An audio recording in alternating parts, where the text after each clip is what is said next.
الله أكبر الله أكبر الله أكبر لا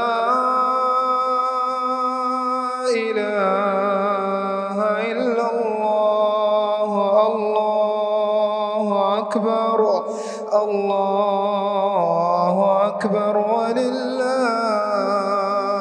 الحمد الله أكبر الله أكبر الله أكبر لا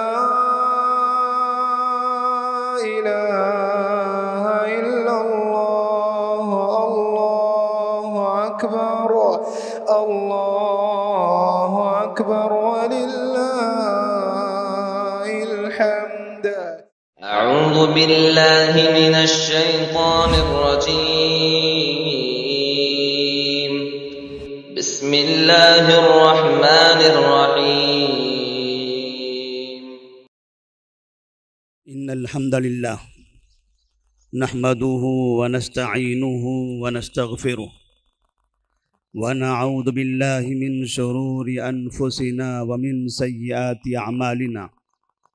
من يهده الله فلا مضل له ومن يضلله فلا هادي له وأشهد أن لا إله إلا الله وحده لا شريك له وأشهد أن محمدًا عبده ورسوله.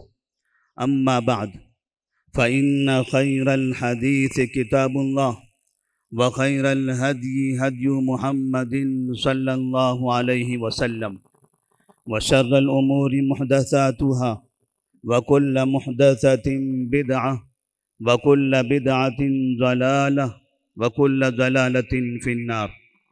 أعوذ بالله من الشيطان الرجيم. بسم الله الرحمن الرحيم.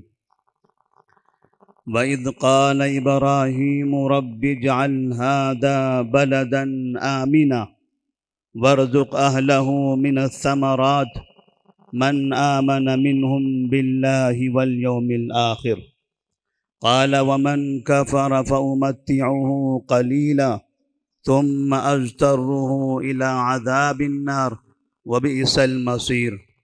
وإذ يرفع إبراهيم القواعد من البيت وإسماعيل ربنا تقبل منا إنك أنت السميع العليم. الله أكبر الله أكبر لا إله إلا الله والله أكبر الله أكبر ولله الحمد. الله أكبر كبيرا والحمد لله كثيرا وسبحان الله بكرة وأصيلا. محترم حاضرین، اللہ تبارک و تعالیٰ کا یہ بڑا انعام و اکرام اور احسان ہے ہم سب پر کہ اللہ تبارک و تعالیٰ نے ہماری زندگی میں یہ عیدیں، یہ خوشی کے ایام عطا فرمائے۔ اللہ سے دعا کریں کہ اللہ تبارک و تعالی ہماری زندگی کو اسی طرح سے خوش و خرم بنائے، ہمارے لیے زندگی کا ہر دن عید ہو، ہر لمحہ ہمارے لیے عید ہو، اور ایسی عید، ایسی خوشی کا دن، ایسی خوشی کا لمحہ کہ ہم ہمیشہ اپنے رب کی اطاعت و فرما برداری میں لگے رہیں۔ ایسی خوشی اور ایسی عید کہ ہم ہمیشہ رب کی نافرمانی سے محفوظ رہیں، گناہوں سے محفوظ رہیں۔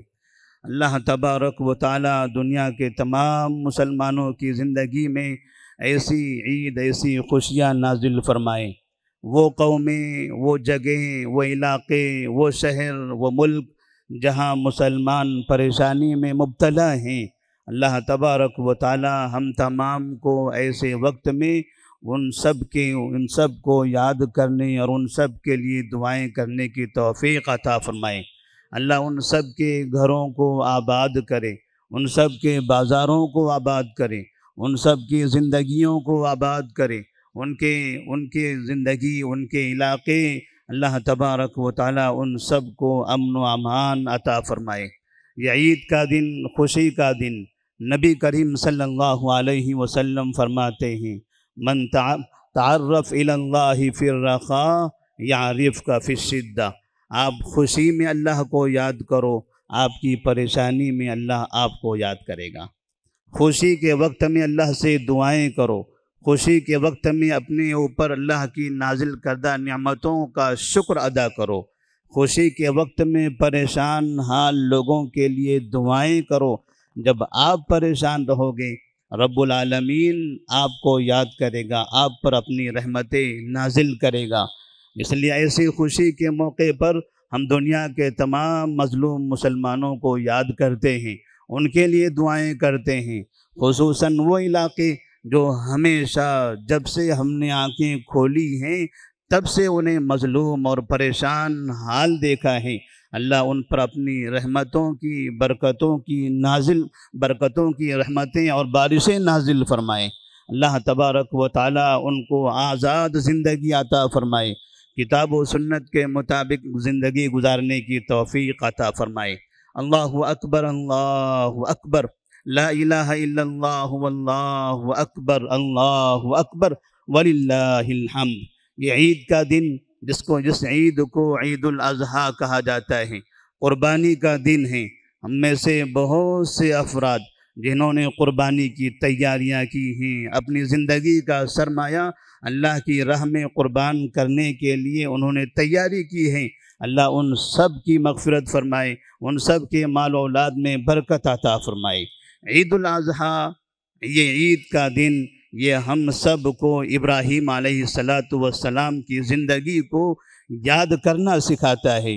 وہ ابراہیم علیہ السلام جن کی زندگی انتہائی کشمکش میں، پریشانی میں، تکلیف سے گھری ہوئی نظر آئی، اس لیے کہ وہ ایک اللہ کی دعوت دیتے تھے، ایک اللہ کی طرف بلاتے تھے، اپنے والد کو، اپنی قوم کے تمام لوگوں کو جس کو انہوں نے دیکھا کہ وہ شرک کے دلدل میں پھنسے ہوئے ہیں، وہ انتہائی احترام کے ساتھ، عزت کے ساتھ وہ انہیں اس بات کی دعوت دیتے تھے کہ لوگوں ایک اللہ کی عبادت کرو، اس کائنات میں اللہ کے علاوہ تمہارا کوئی نہیں ہے، تمہارا خالق اللہ ہے، تمہارا رازق اللہ ہے، یہ آسمان کا مالک اللہ ہے، یہ زمین کا مالک اللہ ہے، یہ ساری کائنات اسی نے پیدا کی ہے، لہذا رب کے علاوہ، اس مالک کے علاوہ کسی اور کے سامنے سجدہ نہ کرو۔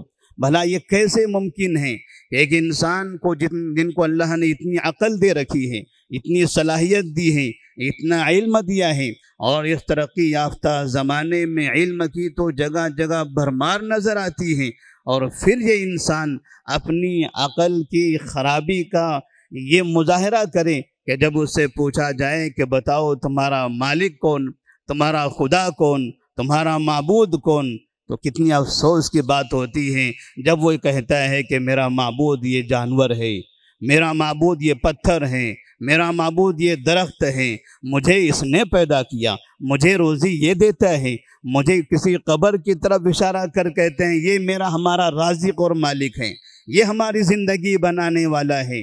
انسان کی عقل کا امتحان یہاں ہو جاتا ہے، انسان کی عقل اور صلاحیت کا امتحان یہاں ہوتا ہے۔ دنیا میں تو بڑی عقل و صلاحیت کا استعمال کرتے ہیں، سب سے زیادہ بیوقوفی کا اگر مظاہرہ انسان کر رہا ہے تو وہ اپنے خالق حقیقی کو پہچاننے میں، اپنے مالک حقیقی کو جاننے میں۔ اللہ کا بہت بڑا احسان ہے، بہت بڑا شکر ہے، اللہ تبارک و تعالیٰ نے ہمارے زندگی میں توحید پیدا فرمائی۔ اللہ سے دعا کریں کہ ہم سب کو اللہ تبارک و تعالیٰ ساری زندگی ہمیشہ ایک اللہ کی عبادت کرنے کی توفیق عطا فرمائے، زندگی میں کسی کا محتاج نہ بنائے۔ ابراہیم علیہ السلام نے اپنے باپ سے کہا تھا یا ابتی لم تعبد ما لا يسمع ولا يبصر ولا يغني عنك شيئا، اے میرے ابا جان آپ اس کی عبادت کیوں کرتے ہو جو سنتا بھی نہیں ہے، جو دیکھتا بھی نہیں ہے، جو کچھ نہیں کر سکتا، جو سنتا نہیں ہے، دیکھتا نہیں ہے، جو کچھ نہیں کر سکتا ہے، اے میرے ابا جان آپ ان کی عبادت کیوں کرتے ہو؟ جب قوم کے لوگوں کو بھی اس طرح سے ابراہیم علیہ السلام نے سمجھانے کی کوشش کی کہ آپ ان کی عبادت کیوں کرتے ہو جو بولتے تک نہیں ہیں، جو بولتے تک نہیں ہیں، جو سنتے تک نہیں ہیں، بھلا جس کے اندر نہ سننے کی صلاحیت ہو، نہ دیکھنے کی صلاحیت ہو، نہ بولنے کی صلاحیت ہو، وہ ہمارا معبود کیسے ہو سکتا ہے؟ وہ ہمارا مشکل کشا کیسے ہو سکتا ہے؟ وہ ہمارا حاجت روا کیسے ہو سکتا ہے؟ ہم میں سے کتنے ایسے مسلمان ہیں جب ہم بازار میں نکلتے ہیں، راستوں پر چلتے ہیں، یقین مانیے مسلمانوں کی ایک بہت بڑی آبادی اس کائنات میں شرک کا پرچار کرتی ہے۔ مسلمانوں کی ایک بہت بڑی تعداد اس دنیا کے اندر اللہ کے علاوہ کسی اور کو بلانے کا کام کرتے رہتے ہیں۔ ہم نے تو غریبوں کو بھی دیکھا ہے، جب آٹو چلاتے ہیں آٹو کے پیچھے لکھا رہتا ہے یا فلاں المدد، یا فلاں المدد۔ جس آٹو کے پیچھے سے گزرنے والے روزانہ لاکھوں انسان اس آٹو والے پر لعنت کریں گے، تمام ملائکہ اس پر لعنت کریں گے۔ وہ آٹو چلاتا ہے 100-200 روپیہ کمانے کے لیے، لیکن ساری زندگی صبح و شام وہ رب کی نافرمانی کی سارے انسانوں کو تعلیم دیتا چلا جاتا ہے۔ وہ کمانے والا گویا کہ انسانوں کو بتاتا ہے کہ میرا خدا اللہ نہیں ہے، میرا خدا علی ہے، میرا خدا حسن ہے، میرے خدا حسین ہے، میرا خدا فلاں درگاہ و فلاں پیر ہے، میں اللہ کو نہیں مانتا، لوگوں تم بھی اللہ کو مت مانو۔ اس طرح سے یہ پرچار، یہ ان کی زندگی کا بہت بڑا خسارہ کرنے والے ہیں۔ انہیں اس بات کا احساس نہیں ہے، اور ہم دیکھ رہے ہیں کہ اس طرح سے لوگ شرک کو پھیلانے کے لیے کیسے کیسے حربے استعمال کر رہے ہیں۔ وہی وہ ابراہیم علیہ السلام کی زندگی آج یاد کی جاتی ہے کہ جنہوں نے شرک کے خاتمے کی جب محنت کی تو لوگوں نے انہیں زندہ آگ میں ڈال کر جلانے کی کوشش کی۔ اللہ تبارک و تعالیٰ نے فرمایا قالوا حرقوه وانصروا آلهتكم ان كنتم فاعلين قلنا یا نار کونی بردا وسلاما علی ابراہیم۔ لوگوں نے کہا جلاؤ اس آدمی کو، یہ توحید کی دعوت دیتا ہے، یہ اللہ کی طرف بلاتا ہے۔ کسی نے اللہ کی طرف بلانا نہیں ہے، کسی نے توحید کی دعوت دینا نہیں ہے۔ ہم اپنے بڑوں کو خدا مانتے ہیں، ہم اپنے مردوں کو خدا مانتے ہیں، ہم اپنے پیروں کو خدا مانتے ہیں، لہذا کسی نے اللہ کی طرف بلانا نہیں ہے۔ جو رب کی طرف بلائے گا، جو آسمان و زمین کے خالق اور مالک کی طرف بلائے گا، اس کا حشر یہ ہوگا کہ دنیا میں ان کے لیے ہم جہنم بنا کر رکھ دیں گے۔ ابراہیم علیہ السلام کو انہوں نے آگ میں ڈال دیا۔ اللہ نے کہا یہ کائنات میری ہے، یہ زمین آسمان میرا ہے، جس آگ میں تم جلانا چاہتے ہو اس آگ کا خالق اور مالک میں ہوں، اس کے اندر جلانے کی طاقت میں نے پیدا کر رکھی ہے، میں اسے سلب کر لوں، میں اسے چھین لوں تو دنیا کی کوئی طاقت اس میں جلانے کی قوت پیدا نہیں کر سکتی۔ اللہ نے کہا قلنا یا نار کونی بردا وسلاما علی ابراہیم، اے آگ تو ٹھنڈی ہو جا، اے آگ تو ٹھنڈی اور سلامتی والی ہو جا۔ لوگ دہکتے ہوئے انگارے سے دور کھڑے رہ کر تماشا دیکھ رہے تھے۔ ابراہیم جو اللہ کی طرف بلانے والے ہیں وہ اندر جل رہے ہوں گے، وہ کوئلہ بنتے ہوں گے، تڑپ رہے ہوں گے، رو رہے ہوں گے، مدد کے لیے پکار رہے ہوں گے، لیکن انہیں کیا پتہ ہے اس کا تعلق تو اللہ رب العالمین سے ہے، اس کا تعلق تو خالق ارض و سما سے ہے۔ وہ اطراف میں کھڑے رہ کر ان کی موت کے منتظر رہے۔ اللہ تبارک و تعالیٰ نے ان کے اس آگ کے اندر ان کی زندگی میں ایسا گلدستہ بنا دیا، ایسا گلزار بنا دیا کہ جب آگ بجھتی ہیں ابراہیم علیہ السلام کو نکالتے ہیں، ان کے چہرے منحوس نظر آئے۔ ابراہیم علیہ السلام کا چہرہ چمکتا دمکتا دکھائی دیا۔ آگ کے باہر مشرکین وہ منحوس نظر آئے، اور آگ کے اندر توحید کے دائی ابراہیم علیہ السلام خوشنما اور خوش خوبصورت نظر آئے۔ اللہ سے دعا کریں کہ اللہ تبارک و تعالی ہم سب کو توحید کی دعوت دینے کی توفیق عطا فرمائے۔ رب نے بنایا ہے اسی کے ہم وفادار ہوں گے۔ اس کی زمین پر رہ کر اس سے غداری کرنا ایک مومن کی شان نہیں ہوتی ہے۔ اسی طرح سے اللہ اکبر لا الہ الا اللہ واللہ اکبر وللہ الحمد۔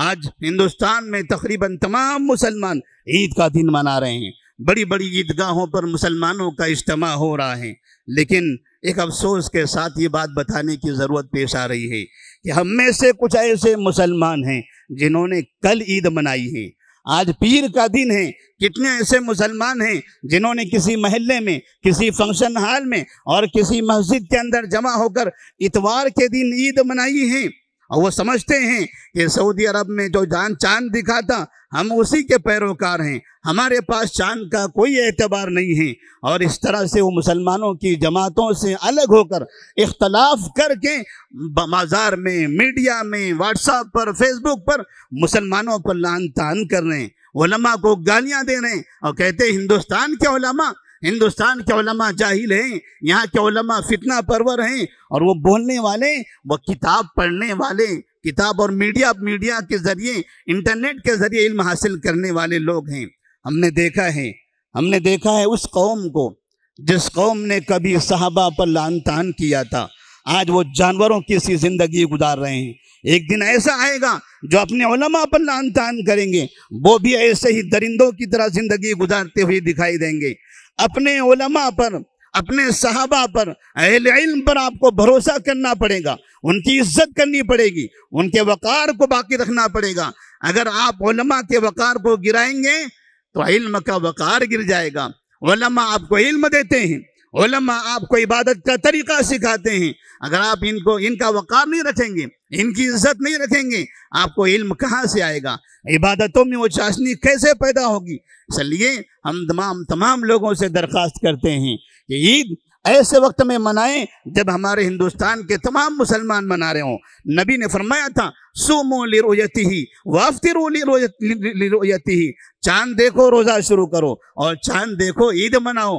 آپ کے پاس چاند نظر آتا ہے، آپ کے پاس یہ چاند دکھائی دیتا ہے، اسی چاند کو دیکھ کر آپ کو روزہ شروع کرنا ہے، اسی چاند کو دیکھ کر آپ کو عید بھی منانی ہے۔ خواہ فتنوں میں پڑھ کر لوگوں کو گمراہ کرنے کی کوئی ضرورت نہیں ہے، اور اپنے مسائل کے حل کے لیے آپ کے علماء ہیں، علماء سے رجوع کریں۔ اور اس طرح سے بہت سے ہمارے اطراف کے لوگ، ہمارے والدین ہیں، ہمارے چچا ہیں، ہمارے رشتہ دار ہیں، ہمارے پڑوسی ہیں، اللہ کا کرم و احسان ہوا ان پر کہ وہ حج کرنے کے لیے مکہ مکرمہ گئے ہوئے ہیں۔ اللہ سے دعا کریں اللہ تبارک و تعالیٰ ان تمام کے سفر کو آسان فرمائے۔ جب تک کہ وہ مکہ مکرمہ میں ہیں، مدینہ میں ہیں، سفر میں ہیں، اللہ ان کو امن و سلامتی کے ساتھ رکھی اور امن و سلامتی کے ساتھ اپنے ملک تک واپس پہنچائے۔ من حج فلم یرفث ولم یفسق رجع کیوم ولدت امہ، نبی صلی اللہ علیہ وسلم نے فرمایا تھا جو حج کرے گا اور حج میں کسی طرح کا کوئی گناہ نہیں کرے گا، اتنا بڑا اعلان، اتنا بڑا انعام اللہ کی طرف سے ان کے لیے ہیں۔ جو حج کرے گا اور کسی طرح کا گناہ نہیں کرے گا، رجع کیوم ولدت امہ، وہ اپنے گھر ایسے واپس لوٹے گا جیسے کوئی بچہ اپنی ماں کے پیٹ سے پیدا ہو کر آتا ہے، گناہوں سے پاک و صاف، گناہوں سے مکمل مغفرت کے ساتھ۔ اللہ سے دعا کریں اللہ ہم تمام کے حجاج کرام کو یہ مغفرت عطا فرمائے، یہ انعام عطا فرمائے، ان کو اس سفر کے اندر ہر قسم کے شر سے، فتنے سے محفوظ رکھے۔ اور ہم نے یہ بھی دیکھا ہے کہ اس مرتبہ حج کے موسم میں، حج کے علاقے میں، مکہ میں، منی میں، مزدلفہ میں، عرفات میں بہت سے ایسے افراد داخل ہو گئے جنہوں نے وہاں جا کر حاجیوں کے حج کو خراب کرنے کی کوشش کی، بغیر پرمیشن کے، بغیر تصریح کے، چوری چھپے ایسے راستوں سے جو راستہ غیر قانونی ہیں، جن راستوں کی وجہ سے اگر حجاج کرام میں داخل ہو جاتے ہیں، پتہ نہیں یہ کون ہیں، یہ کہاں سے آتے ہیں، اور ان کا منشا کیا ہوتا ہے۔ جب کسی جگہ پر انتظامات کیے جاتے ہیں تو ایسی صورت میں انتظامیہ کا ساتھ دینا بہت ضروری ہے۔ ہماری عیدگاہ پر یہاں انتظام ہوتا ہے، یہاں جو ذمہ داران ہوتے ہیں، یہاں سامنے بیٹھے ہوئے ذمہ داران ہیں، والنٹیئرز موجود ہیں، اتنے ہزاروں مسلمان اگر یہاں ان ذمہ داروں کا ان انتظامیہ کا ساتھ نہ دیں، ان کا تعاون نہ کریں، تو ایسی صورت میں اتنا بڑا مجمع امن و سکون کے ساتھ کیسے ہم قائم کر سکتے ہیں، کیسے سسٹم اچھا ہو سکتا ہے؟ بلا حج کے موسم میں وہاں کی انتظامیہ ہیں، ان کا قانون ہے کہ آپ تصریح لے کر حج میں آئیں تاکہ آپ کے بارے میں وہاں کی سرکار کو پتہ ہو آپ کون ہیں، کہاں جا رہے ہو، کیا کر رہے ہو، کہ ایسا نہ ہو کہ چوری چھپے کوئی بھی انسان آ جائے۔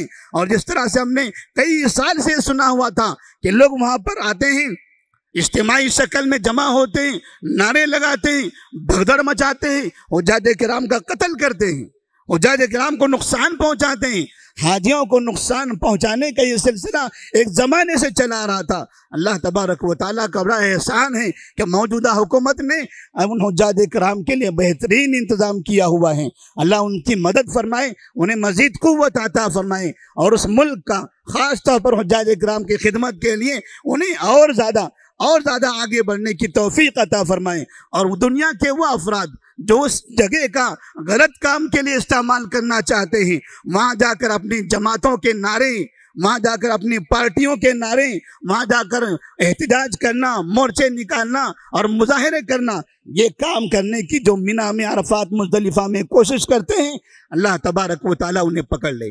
اللہ ایسے افراد کو پکڑ لے جو حاجیوں کے حج کو خراب کرنے کی کوشش کر رہے ہیں۔ اللہ ہمارے تمام حجاج کرام کی حفاظت فرمائے۔ اللہ اکبر، اللہ اکبر، لا الہ الا اللہ واللہ اکبر، اللہ اکبر وللہ الحمد۔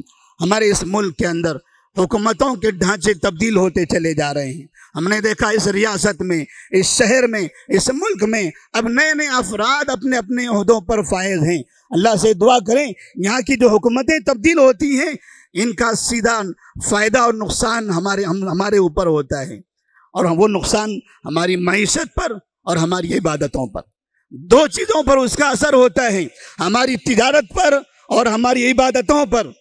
یہ بنتے ہیں سیاست کے نام سے، یہ راستے بنانے ملک کو ترقی کے نام سے، لیکن بننے کے بعد کبھی مسلمانوں کی معیشت کو کمزور کرنے کی کوشش کرتے ہیں، تو مسلمانوں کو عبادات کے اعتبار سے ان کو نقصان پہنچانے کی کوشش کرتے ہیں۔ اللہ سے دعا کریں اللہ تبارک و تعالیٰ جو بھی حکمران ہیں، جہاں بھی جس طرح سے بھی وہ فائد ہو چکے ہیں، اللہ ان کے دلوں میں رحم پیدا فرمائے، ان کو انصاف کرنے کی توفیق عطا فرمائے، ملک کے ہر باشندے کے ساتھ صحیح برتاؤ کرنے کی توفیق عطا فرمائے۔ ان کی ہی نگرانی میں ہماری یہ مسجدیں آباد ہوں، ہمارے اس طرح سے عیدگاہیں آباد ہوں، ہمارا علمی مرکز آباد ہو، ہمارے علماء آباد ہوں، ہماری قوم آباد ہو، ہماری معیشت آباد ہو، مسلمان ترقی کرتے چلے جائیں۔ اور مسلمانوں، ایک پیغام آپ کے لیے ہیں، اس ملک میں آپ جتنا ہو سکتے ہیں، جتنا ہو سکتا ہے، اپنی نسل کو تعلیم دلائیں، اپنی نسل کو تجارت میں ترقی دیں۔ تعلیم میں ترقی، تجارت میں ترقی آپ کے لیے بہت ضروری ہے۔ اس ملک میں اگر آپ طاقتور بن سکتے ہیں، خوشحال زندگی گزار سکتے ہیں، تو آپ کے لیے دو راستے ہیں، تعلیم اور تجارت۔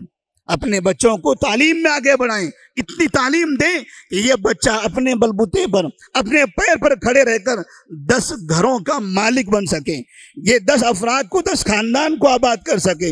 اتنی تجارت میں اتنا اچھا راستہ بتائیں، ایسی ترقی کا راستہ بتائیں تجارت میں کہ اس شہر کے اندر، اس ملک کے اندر وہ بہترین تاجر بنے، اور اس کی تجارت سے مسلمانوں کا بھلا ہو، مسلمانوں کا فائدہ ہو، دین کی وہ خدمت کر سکیں۔ اللہ سے دعا کرتے ہیں کہ اللہ تبارک و تعالی ہم تمام کو تعلیم میں ترقی عطا فرمائیں، تجارتوں میں ترقی عطا فرمائیں۔ اللہ ہماری تجارتی محلات کو، بازاروں کو، ہمارے وہ تمام معیشت کو محفوظ رکھیں، ایسے لوگوں کے ہاتھوں سے، ان کی نگاہوں سے بچائیں جو اس میں فساد پھیلانا چاہتے ہیں۔